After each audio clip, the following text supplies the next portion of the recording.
big challenge for practicing meditation is to do it consistently. That's where people fail. People fail because your conditioning and your orientation is to be a consumer. And because that's the case, anything that you come into contact like this, you begin to look for results. You begin to look for payoff. And we are more than ever conditioned to expect to get things right away. Since Amazon, it becomes intolerable to have to wait more than one day for anything. So with meditation, people start to practice meditation, and they put up with it. I'll do it every day. I'll make myself sit there and experience the restlessness in my mind and my body. And then after about a week or so, I'll start to look at it, or I'll think I'm looking at it. It's really my mind's looking at it. My thought process is looking at it and saying, this doesn't seem to be making any difference. In fact, I think I feel worse. So maybe meditation is evil, or maybe it just doesn't do anything, but I'm not going to continue to force myself to do it. And that's how it goes for most people. And the reason it goes that way for most people is because most people's lives are being run by the voice in their head. Most people's lives are being run by how they feel and the thoughts they're having. And if the thoughts say don't do it anymore, that's it. And if the feelings that come up are feelings of resistance to meditation, are feelings of boredom in meditation, are feelings of fear that you might open up a can of worms when you're meditating and end up freaked out. So those feelings and those thoughts, if they come up in terms of saying don't meditate, that's the end of the show.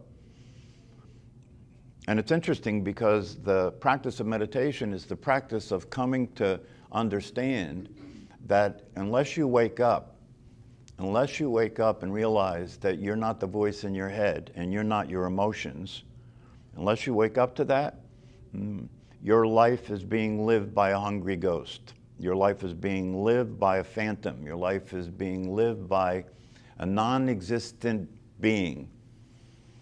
I always go back, when I'm talking about this particular thing, I always go back to a statement from Ramana Maharshi, a famous meditation teacher. And he described the situation that we find ourselves in. He said the situation we find ourselves in is that there is a non-existent being, a non-existent being that has been brought into existence through belief, brought into existence through practice. When you're a young child, you're given information about who you are. You're told your name, you're told you're a body, and so you begin to enter into the life that the tribe has given you, to pursue happiness, to avoid suffering, to pursue pleasure, to be in control. You begin to live that life. And there is a lot of suffering in that life because there's a lot of dissatisfaction in that world, in that way of being. There's a lot of unpleasantness in that way of being. There's a lot of out-of-control experiences that happen in that way of being. So we find ourselves as this non-existent being that is seeking relief for that non-existent being. And when I say non-existent being, what I mean is the personality that you've identified yourself with, the self-concept that you have about yourself, the self-image that you have about yourself, is the identity that you're using to live your life, your personality. The problem with that is that this personality, and most people never stop long enough to look at it, but the problem is that that personality is a non-existent being. That personality is a concept. It doesn't exist. You don't exist. That sounds crazy, right? To somebody to tell you don't exist, right? But nonetheless, it is the case. If you do exist, if you are who you think you are, if you are the personality, show it to me. If you are the personality, tell me where it is and locate it. You know, most people think that they reside somewhere back here, inside, behind my eyeballs, looking out, right? But if you really investigate it, right, where inside the eyeballs? You know, where is it? This is not a theoretical idea. This is an actual reality, that there is no actual being called you, the person. It simply doesn't exist. So that raises a question, you know, if it is the case that who I've taken myself to be as a separate self, who I've taken myself to be as a personality actually doesn't exist, where does that leave me? Something's here, right? Something's over there where you are. Something's here where I am, right? If it's not a personality, what is it, right? So meditation provides us with the opportunity to discover ourselves, to discover our true nature by quieting the mind, because in the mind there's an incessant activity that's generating the illusion. The mental process is generating an illusion. It's generating the idea that you exist, right? How does it do that? The way it does that is it constantly provides a narrative about everything that's happening, the voice in your head. That's what most people consider to be me thinking, right? But through meditation, you begin to discover the possibility that that's not you. If you're moving your attention away from that activity and just being aware of the body breathing, then the you that you thought you were is not there at that time. And what is there at that time is actual. What is there at that time is real. What is there at that time is the awareness of the body breathing without thought, right? So the generation of the illusion is not happening, and I'm over here aware of the body breathing without thought, without the generation of the personality and the illusion. So it becomes possible for me to notice that I am the awareness, because that's what's happening. The awareness is aware of the body breathing, and if I get out of the thinking process consistently long enough, I can discover my true nature. And when I discover my true nature, I discover the possibility of well-being. Because this awareness that's aware of the body breathing is not suffering, it's not trying to get anything, it's not going anywhere, it doesn't need anything.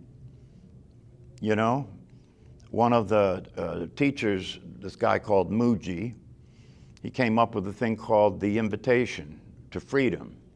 And what it is, it's a guided meditation. You can look it up on the internet if you're interested. It's a guided meditation where he guides you through letting go of all the concepts you have about yourself. You know, putting them aside, all the ideas you have about what you are, who you are, how it is, putting all that aside for a moment. And when you put it all aside for a moment and look at what's left is awareness. Awareness is the ground of being. Awareness is what is there all the time, that is not going anywhere, not trying to get anything, you know. It has no form, it has no shape, it's not a male or a female. It's always there, it's never not there. And so through meditation, you begin to come to make contact with this awareness that's never not there, that's always there, that is real, that is fulfilled. So the more you experience that, the more fulfillment you experience, the more well-being you experience. Without doing anything. It's a state of being. So you don't have to do anything to get the experience of happiness. The state of being is happy because the state of being is a state of existence, and the state of existence is a gift. You know, most of us never stop to consider that you didn't have to be born. That didn't have to happen, right? But it did happen, and you were born, the body was born, and you do exist, and now you're here. And the question is, what's going on here? What is this?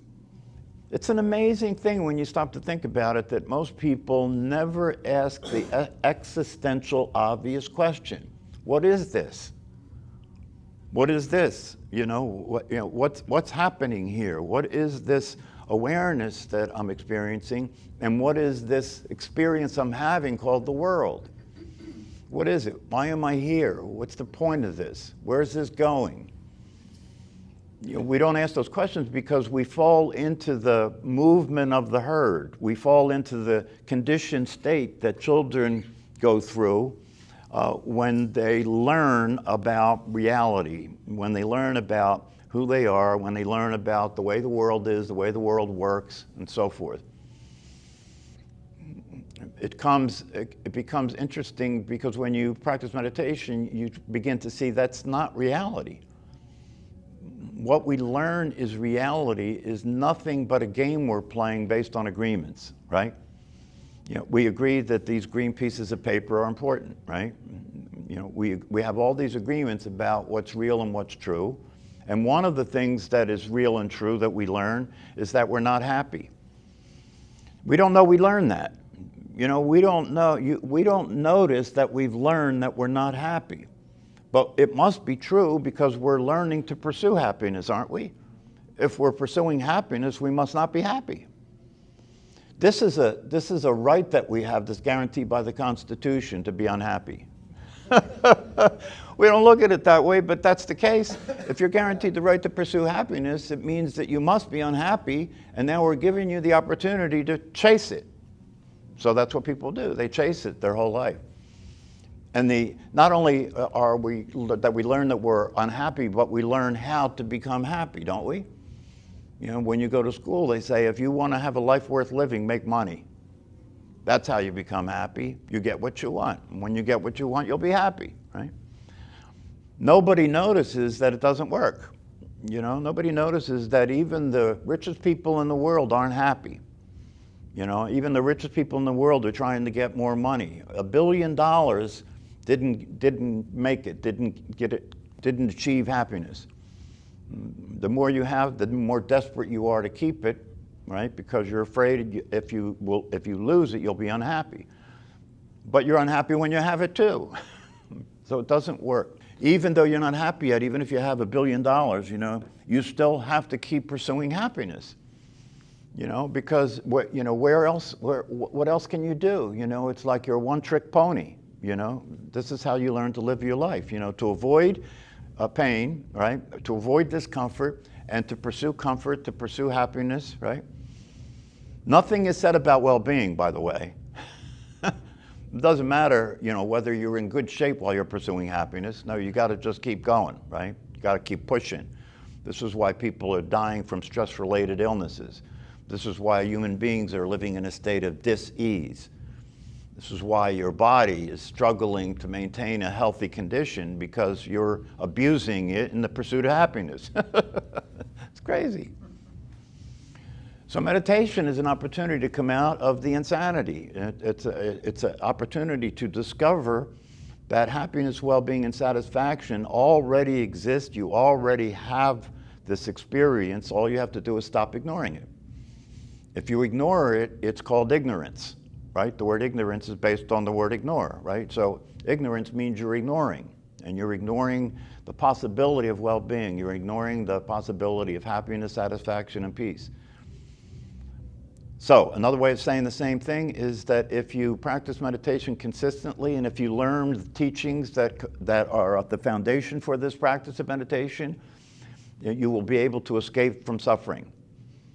That's the key here, because a life that is lived in the condition that most people live their lives in is a life of suffering. What is suffering? Suffering is expecting things to be a certain way and they're not. That's suffering. Suffering is wanting things to be different than they are. That's suffering. If you pay attention to your moment-to-moment daily experience, all day long you're reacting to life not being what it should be. If you're driving your car, the traffic shouldn't be there, right? If you're looking at the politics that are currently occurring, right?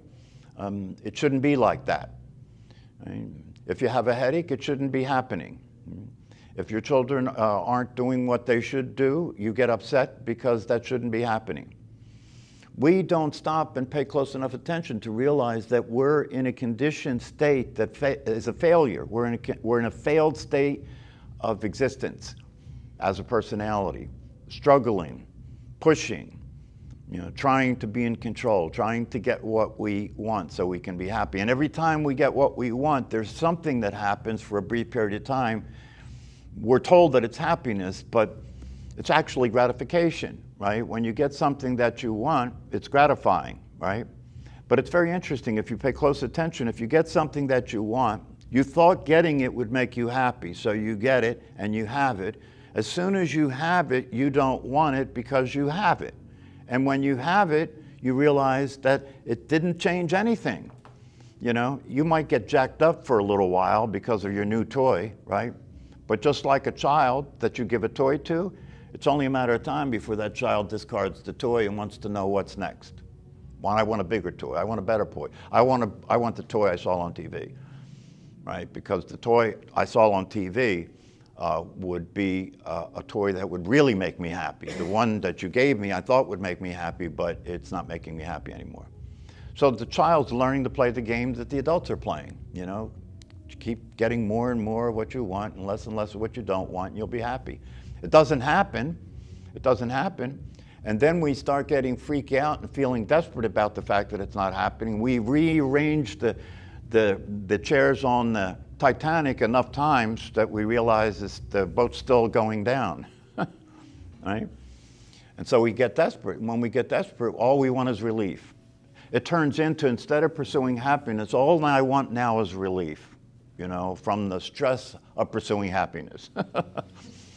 All I want now is relief from the pressure of trying to get what I want and experiencing that it's a failure in terms of being happy.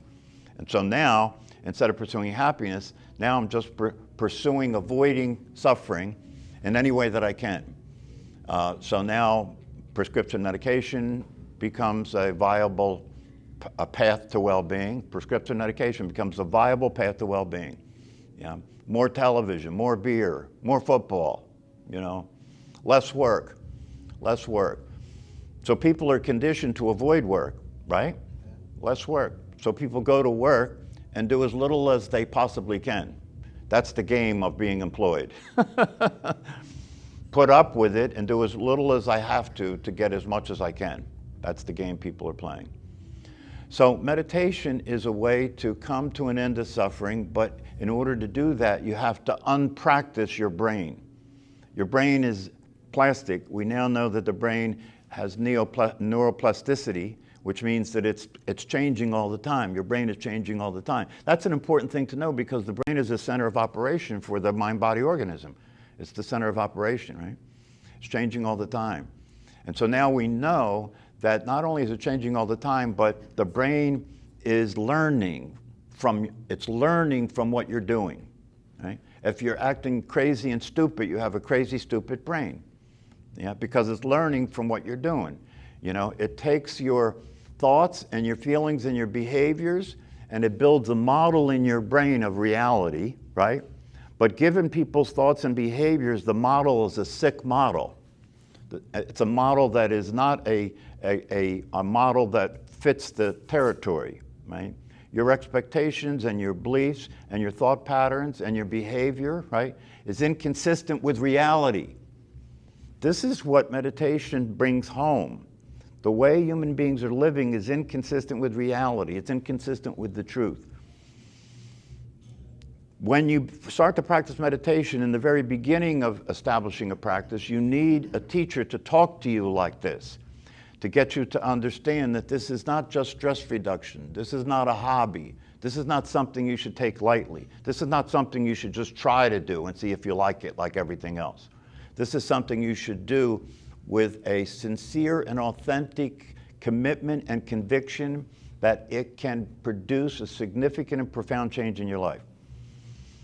Dr. Richard Davidson, who was one of the neuroscientists that did a lot of the brain research on meditators, and by taking brain scans of meditators' brains, they discovered that the people who meditate consistently have a different brain. They have a different brain. Their brain is organized differently. Dramatic changes occur in the brain in terms of the way it functions for people who practice meditation in as little as 8 weeks. In as little as 8 weeks. right? For people who've been practicing for years, they have a dramatically different brain, and they are a dramatically different being. They're a different being.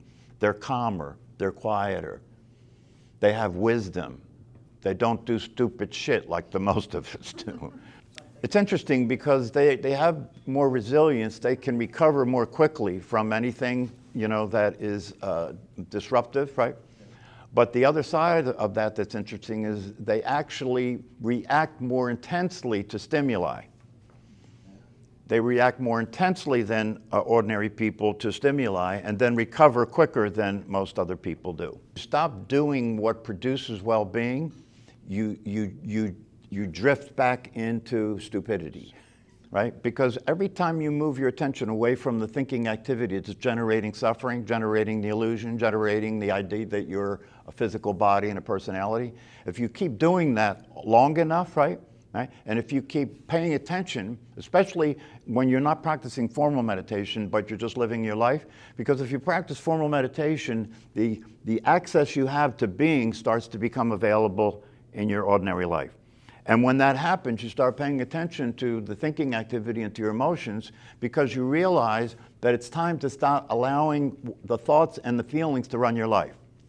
And so you start paying attention, and when the thoughts and the feelings are off the mark, you know, when the thoughts and the feelings are unrealistic and are going to cause trouble if you follow them, right, you turn away from it. You keep turning away from it. And by turning away from it, right, you're depriving it of energy that it needs to stay alive. You're depriving the neural patterns that are trying to play the energy that they need to continue to play. So you don't have to erase them. They'll die a natural death. They'll die a death that they die because of the fact that you are taking the energy back that they were using to run your life. It's a gradual process. But if you keep doing it over time, right, the conditioning that was running your life and the emotions that are associated with that start to die down, start to calm down. So when you're paying attention, you recognize things that are functional, you recognize workability, you recognize things that are realistic, you don't do anything about that, right? But we know through research, the brain scientists know through research, at least 50%, usually more, of the mental activity is useless. They call it the default state, you know? When you're using thinking to do something, that's practical and realistic. That's not a problem, right? But if you start to pay attention, you'll start noticing that there's a large percentage of the time when you're not using thinking to do something, that it's using you to continue to maintain this illusion about what you are and what's real and what's true. It plays in your mind like a voice in your head. It's talking to you about the people in front of you on the highway that are ruining your life. It's talking to you about the people who you love, but even though you love them, if they behave a certain way that brings up a threat, right, then even though you love them, they become the enemy immediately. It's interesting, isn't it? Somebody you love, somebody you married, somebody you committed your life to, right, can say certain things, right, that trigger reactions that bring you back to previous experience you had that were threatening to you. And the fact that they love you means nothing now. You see them as the enemy. You see them as the enemy, and you will treat them like the enemy, right? This is the kind of craziness that causes relationships to fail. If you're fully present to something, right, it's going to occur to you more intensely. You're going to be more sensitive to it, right? So through the process of meditation, you become able to actually experience life instead of living in your head. You're experiencing life, right? That means that you experience more of the intensity of the emotional experiences. You experience more of the intensity of the experience of being alive. Just the experience of being alive is an intense experience, right? But for most people, that experience is deadened. It's deadened because you're not experiencing being alive, you're experiencing a conversation about being alive called thinking. So when you wake up and you start to actually be available to life, right, ordinary things are extraordinary. You know, there was a movie I saw a long time ago where there was a teacher who was an awake, conscious, wise human being that was teaching a young man about awareness, right? And so he told the young man, go away and come back when you can tell me the most important thing. So this kid went away, and it took him days to like think and think and think, and finally he got so exhausted from thinking he just stopped and relaxed. And when he relaxed, he saw it. And he went back to the teacher and he said, I saw it. And he said, what did you see? And the student said, there are no ordinary moments. Just let that sink in. There are no ordinary moments. If you're awake to your life, life is extraordinary. Everything about it is extraordinary. When you wake up, the things that meant nothing to you blow your mind. When you wake up, you can look at a tree and realize it's not a tree. You can look at a tree and realize the tree is the concept that you learned about this thing that you're looking at. But when you wake up, you realize it's a concept. You can see it without the concept, and it blows your mind. Trees are incredible, amazing, what they do, how they live, what they look like, right? But we ignore those things most of the time. We ignore those things most. I remember when I was a young man and I was, asleep as most other people, right? I would see dogs and cats and pets, and then, okay, I get it. It's a dog. I get it. It's a cat. So what? It's a pain in the ass. You got to take care of it, right? That's called, one of my teachers named that, right? It's called obvious tranquility, that you think you already know everything, right? So it's obvious tranquility. It doesn't mean anything to you. It doesn't matter. It's not making a big impression on me because I see it. I know what it is. But later in my life, after I woke up, now when I see a dog or a cat, it's like, wow. Every day when I'm sitting on the edge of the bed putting my shoes on, my cat comes to visit, and he'll sit next to me. And I'm just amazed at him and the way the cat life. I can see the cat life, Animals have their own world they're living in, right? They can hear things and see things we can't hear and see. They're amazing creatures, right? Amazing creatures. No, they don't worry. They don't have to worry. So that's the difference. What I'm saying is, if you start to allow yourself to imagine what it might be like to be fully awake, right? To be fully awake. One of my teachers said that what it would be like to wake up in the morning without a burden. Can you imagine it? To wake up in the morning without a burden, without a weight to carry, without this sense of responsibility for yourself. To be responsible for yourself when you're crazy is a painful thing, right? Because you have to keep dealing with the mess you're making. You have to keep dealing with the people you're hurting. You have to keep dealing with the fact that you know the truth about yourself, which is that you're unable to act in your own best interest. And you got to live with that every day. You got to watch your body get fat because you don't have what it takes to eat healthy. You got to watch your body. Moving quickly into illness, right? Because you're unable to do the things that will allow you to have physical well-being. So it's important to allow yourself to recognize that unless you wake up, unless you make use of the practice of meditation, your life will be a bad dream or continue to be a bad dream, right? And the good moments, that what you call happiness, right? It's a drop of yellow in a sea of green. Right? There are exceptions to the rule. Happiness isn't the rule, it's an exception to the rule. And it's not even happiness, it's gratification. What the aim of this class is to motivate you and inspire you to start to do this every single day with the recognition, right, that it will make a profound difference in your life. That's the intention of this class. That's why I'm talking the way I'm talking.